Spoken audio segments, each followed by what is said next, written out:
baby. He's a little bit cranky. This echoes in here, which might make you a little bit cranky.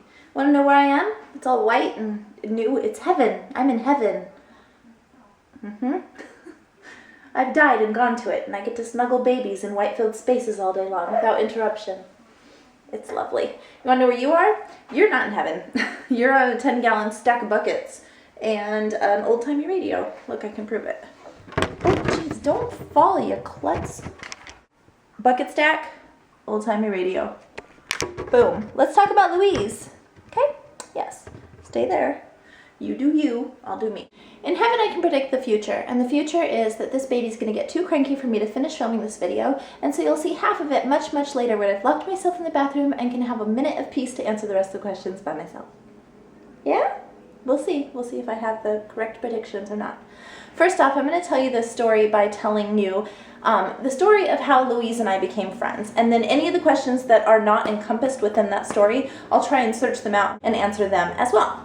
So, once upon a time, I had been vlogging for about 3 months, which meant that Scarlett was 3 months old, and somebody sent me a link to Sprinkleofglitter's YouTube channel. If you don't know who Louise is, you are under a rock and you're one of few people left on the planet who has not heard and added a sprinkle of glitter to their lives. She is a British chick who makes videos about anything and everything, lifestyle, beauty, just goonery, everything in the middle, and I adore her so. She has so very many subscribers that I can't even tell you the number because by the time I put this up, that number will be irrelevant. Yes, I've been watching Star Trek Voyager and I just tapped into 7 of 9 there. People who watch Sprinkle of Glitter, you don't know what I'm talking about, I'm sure. That's okay. Alright, so I found her channel and I used to watch her in the middle of the night before going to bed every night. I loved that she was this girl that sat on her bed and just chatted at me. I came to expect to see her twinkle lights on the back of her headboard and the big pink wallpaper that I always wondered how did she ever get her husband to agree to. And I just like to listen to her talk. So every night for probably 3 weeks or so, I went through and watched a bunch of her old videos, which at that time she had 8,000 subscribers, and she just chatted in front of the camera about her day or sometimes makeup things that she had found, but I just loved her. Then one day she made a video in which she talked about Louise Land. Apparently she had a secret land that lived inside of her head that she retreated to when she was admitting that she was going mental. And in Louise Land, both the good and the bad people in her life got sent there and they had duties that resembled how she was treated. Her less than favorite people got jobs such as perpetual golden retriever pooper scooper picker upper person.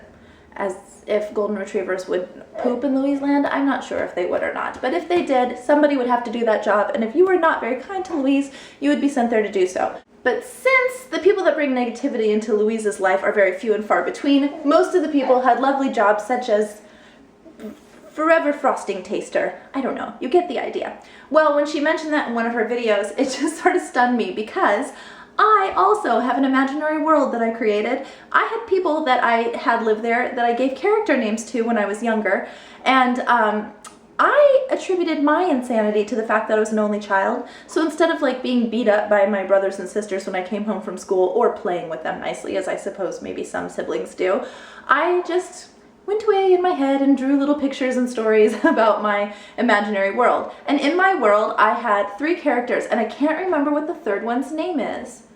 It might have been Stacy, I'm not sure, but I for sure had Mindy, which is Louise's cat, rest in peace Mindy, and I had Louise and Mindy. So the fact that I had my own imaginary land that was similar to hers, and I had her name as well as her cat's name in there, I just sent her a comment in one of her videos and said, oh my gosh, imaginary weird in your own brain land? Me too! And that was the beginning of us. Well, that happened sooner than I thought it would. Here we are in the bathroom, alone again at last. Okay, this is gonna have to be 2 videos, otherwise it will be ridiculously long. So I'm gonna finish the story because there's a bit more to that, and then I will do all of the questions in a second video that were not encompassed, like I said, in this video. Louise, me, meeting, encompassing, oh, heart, and then I'll extrapolate all of the questions in creepy spider fingers crawling away from you in the second video. So stay tuned for creepy spider extrapolation. since that first message where she wanted to send me something, that actually turned into the original Glitter Bits exchange. Have any of you been around that long to see the very first Glitter Bits? You were the true Glitter Bit nation. We didn't even know what like box swapping was. That wasn't a thing yet on YouTube. We were just like, she wanted to send me something and I said, you can't send me something. I'm the one who's been stalking you silently and watching you as I go to bed each night with my covers pulled over my head as creepy as possible, staring at you while you talk in your bedroom. Let me send you something. That became us swapping the packages that you first saw when the babies were little. I cannot stop it with the weird hand gestures. Putting them in my lap. I'm sorry.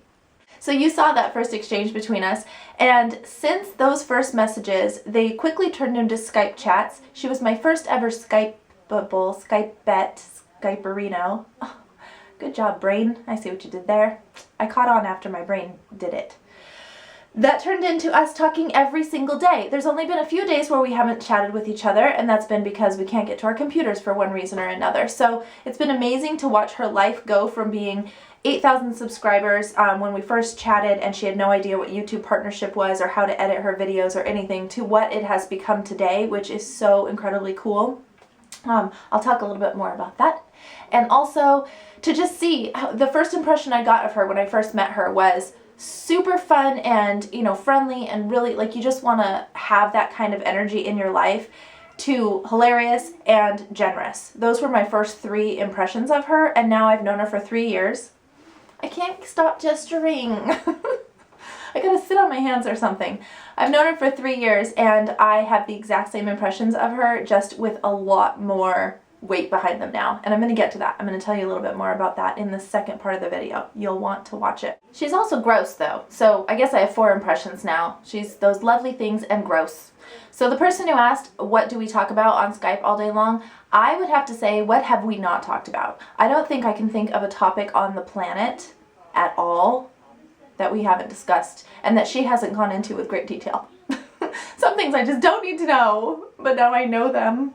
Thanks, Lou. We've covered everything in our conversations, from big faith chats to science chats to family values and what we want for the future, all the way down to bodily functions. And you know how with friends you have different size bubbles with your friends? So like an acquaintance, your bubble's quite big and you don't talk about things too personal, and then the closer the friend is, the smaller your bubble gets. If I don't think we have a bubble. I'll just leave it at that. There are no boundaries at all between us. We talk about everything. It's funny because physically we are the furthest apart. Our bubble is actually the hugest. It crosses international waters, but when it comes to us, there just absolutely is no bubble. And that leads me to the question that everybody always asks, have you ever met in real life? No, we haven't. We are strictly international technology friends. We figured out how to completely delete that bubble and be as close friends as possible while still having the most distance pretty much possible between us. But those who know Louise can read right through her, and yes, you guys are right, you've read my face as well. You guys are so good at guessing through stuff anyways. There's another thing I'm going to talk about in the second video that some of you guys figured out, and I was totally blown away that you figured out. But most of you, if you watched her recent chats where she's been talking about going on a family trip in April, you were right. It is to come see me and Ryan and Scarlett and Luca, but me. I am so, you guys, it's going to happen. I'm just going to go like this and like this just to make sure she's real. It's really happening. So I'm going to leave it at that. The second video that I'm going to put up is going to answer some questions and tell you guys some like, I will go into depth about some Louise stuff that you guys just don't know. Stuff that I'm sure she's okay with. Don't freak out, Lou. I haven't cleared this with you, but it'll be fine. It'll be fine. All right. So I think that video is probably going to be the one that's going to have to go up on Friday instead of the video that I wanted to do. We'll just push that one back a couple of days too. I'm all over the map, but we're getting it done and we're getting it up there. That's the story of how I met my beloved Lou, and I will answer all the rest of the questions when I see you soon. Bye.